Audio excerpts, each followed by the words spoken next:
Yo, what's going on guys? HyperX here. Welcome back to another video for Lost Ark, and today I want to talk about islands. What exactly are islands, and more importantly, should you be paying attention to them? And the answer in short is most definitely yes, but in this video I want to quickly explain the benefit of islands because they are something that you will have sailed past many times throughout the game, but if you are of course following the golden line, doing the story, kind of just progressing towards that next big chapter, chances are you probably wouldn't have stopped off at many of these, unless of course you're just an adventurous type and you like to go and explore absolutely everything along the way. Generally speaking, you probably sailed past these and just thought, you know what, they're probably like a small side quest thing, probably not worth my time, and not even given them consideration. So today I want to convince you otherwise because they are very, very important. So if you guys do enjoy this, a like would be super appreciated. Comment down below, let me know how you guys are getting on with the game. Let me know if you've got any burning questions. And of course, if you want to know more about islands, do be sure to keep it locked because we'll be doing follow-up videos talking about some more specific stuff.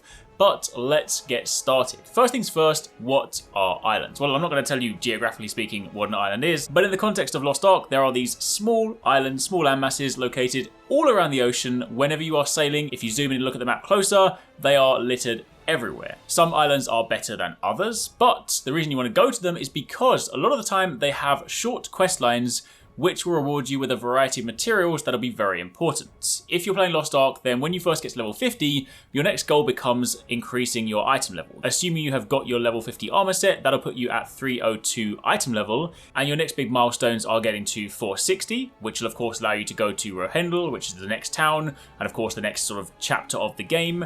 Following that, you'll then want to get to item level 600, which will get you to tier 2, the higher tier of content, and then the journey goes on. Now, of course, in order to do this, you need to hone your gear, and you can just go and do daily activities like Chaos Dungeons, Guardian Raids, Abyssal Dungeons. Admittedly, Abyssal Dungeons are weekly. We've done videos on all of these before, and they do, of course, reward you with resources. However, they are daily and weekly activities, so they are only useful up to a point, and therein lies the purpose behind islands. If you go to these, a lot of the time they will reward you with either pirate coins, which are often used to trade for items and other very useful things you will need later, and more notably, all varieties of shards. The armor stones, the weapon stones, the harmony shards, the harmony leap stones, everything you will need in order to hone your gear. And of course at the beginning, this is the tier 1 items, but as you go to explore more islands, they will then give you the higher tier items. So again, these locations you'll be visiting throughout your gearing journey, throughout your leveling journey, as a means to boost your character. To give you some context, I took a fresh level 50 gun lancer who had been power passed up to level 50, sitting at 302 item level, and doing nothing but islands. I then ended up at 490 item level, which means he's ready to go to Rohendel and continue the next portion of the game and unlock the next block of endgame content. This was done across a few hours, of course visiting a variety of different islands, which I will cover in a separate video. But as you can see in the background, just sort of putting together a few sort of clips of some of the islands I visited, you can see a lot of these rewards give you plenty of chests which when opened give you all these shards, which then becomes honing resources. Now to get you guys started, if you want to sort of know where you can maybe begin turning your attention, then if you look at an island known as Pato, or this is technically speaking like a ship, you can go there and this will basically kick off a quest line which will send you to the glacial region. That is one of the good places to begin. You'd also turn your attention to Panda Island. This is one of my favourite ones because it's got pandas there, but also it is pretty self-contained. Keep in mind, sometimes some of the islands are a little bit long-winded. Sometimes they will send you back and forth between different islands, different regions.